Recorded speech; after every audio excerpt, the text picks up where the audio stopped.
Hello friends, आप सभी का स्वागत है अपने चैनल खुरई जीएमएस कोचिंग में। तो आज हम आपके लिए लेकर आ चुके हैं तो कक्षा 8 का विज्ञान का जो पेपर है यानी जो किताब है एटकेट अभ्यास पुस्तिका विज्ञान की कक्षा 8 की।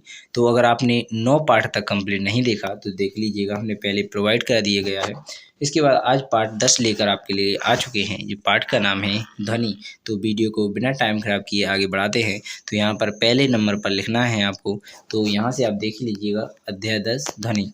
तो पहला पाठ है तलवला। तो यहाँ पर ता इसका क्या होता है, ध्वनि उच्चारण वाले भाग तरीका। तो यहाँ पर तानित झिल्ली इसका राइट आंसर हो जाएगा। इसके बाद एक तारा का तानित तानित तार होता है।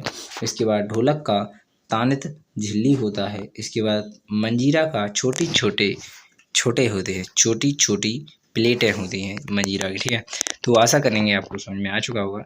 और भी हैं, इनको भी देख लीजिए। जैसे घंटी है, कंपन करती है। मृदंग है, तनिता झिल्ली होती है। बीड़ा में तनिता डोरी या तार होता है। इसके बाद स्कूली घड़ी में कंपन होता है। हारमोनियम में रीढ़ होती है। बांसुरी में वायु स्तंभ होता है।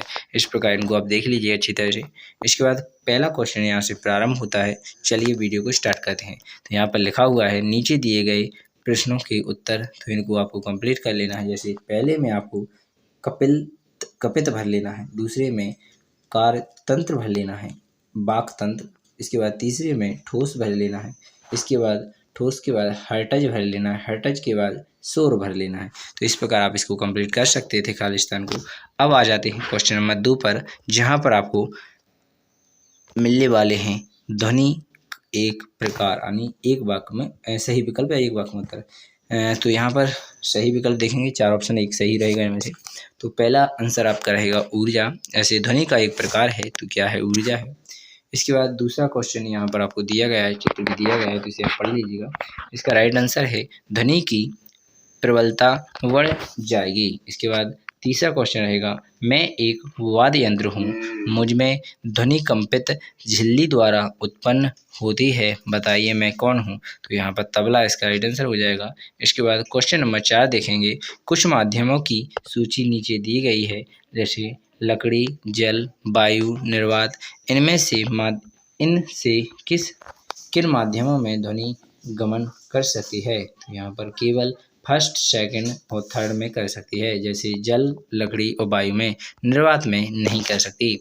तो चलिए क्वेश्चन नंबर 5 पर आते हैं। तो यहाँ पर 5वां क्वेश्चन भी आपको दिया गया है, प्रति सेकंड होने वाले दोलनों की संख्या कहलाती है। तो दोलनों का आवृत काल। तो बी इसका राइट आंसर हो जाएगा। इसके बाद देखेंगे अति लघुत्तरीय प्रश्न। तो यहाँ पर पहला प्रश्न लिखा है, निम्नलिखित वाद्य यंत्रों की कंपायमान भाग लिखिए जो ध्वनि उत्पन्न करने में सहायक होता है। तो यहाँ पर बीड़ा का तार हो जाएगा।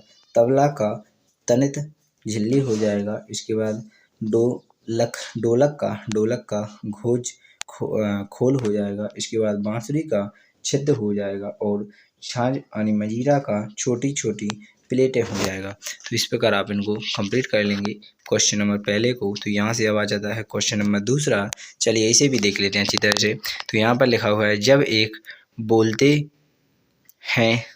हम बोलते हैं तो हमारे शरीर का कौन सा भाग कंपित होता है, निम्नलिखित द्वारा स्पष्ट कीजिए। तो ये आपका कंठ है।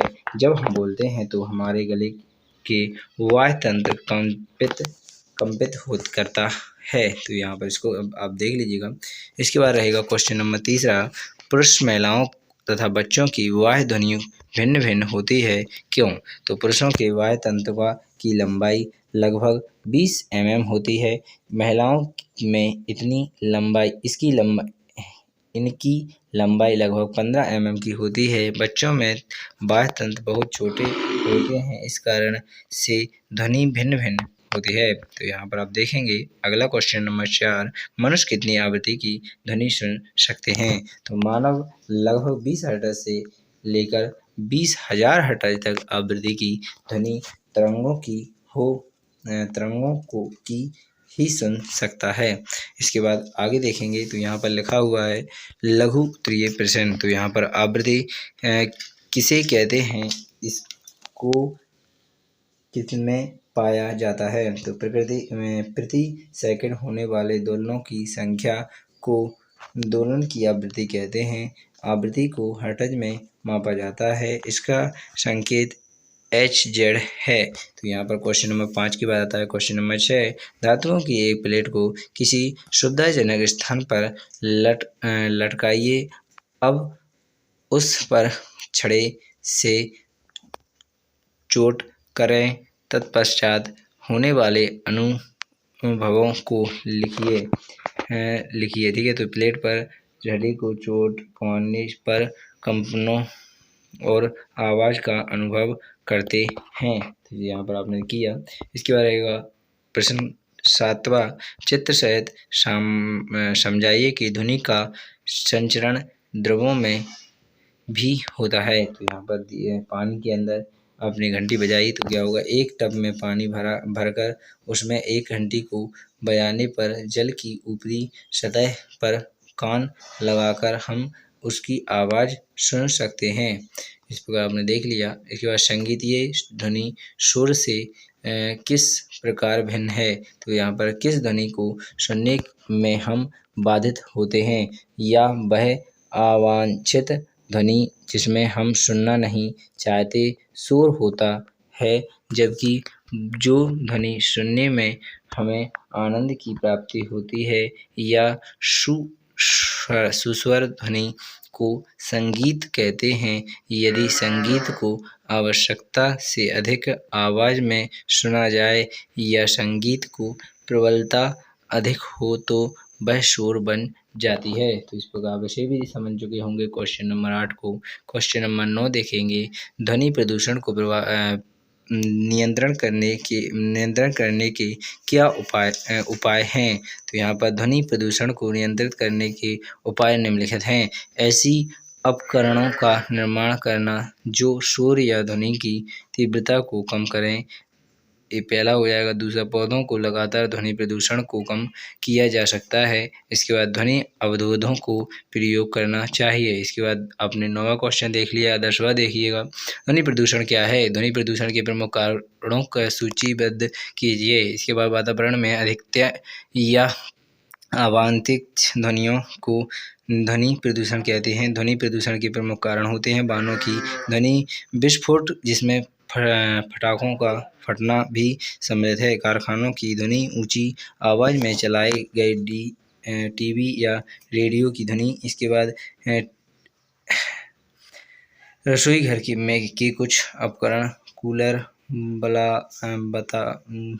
वातानुकूलन सभी ध्वनि प्रदूषण के लिए उत्तरदायी हैं।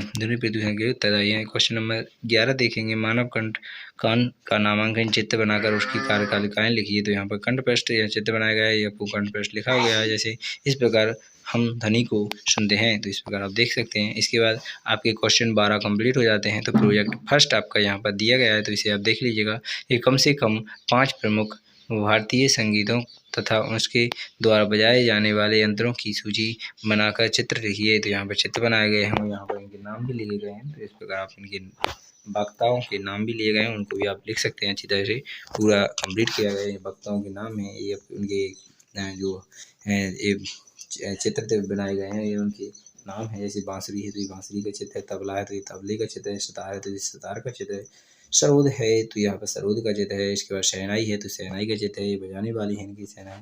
इसके बाद शाला, घर, मोहल्ले में अवलोकन कर ऐसे बातों की सूची बनाइए जो आपने देखे हैं। तो यहाँ पर ढोलक देखा, तबला देखा, बांसुरी देखी, डमरू देखा, बजीरा देखा, नगाड़ा देखा, सारंगी देखा, सीढ़ी देखा, शहनाई देखा, इसके बाद बीना देखा। तो जो देखा है वो यहाँ पर आपने लिख लिया है, तो आप भी लिख सकते हैं अपने हिसाब से।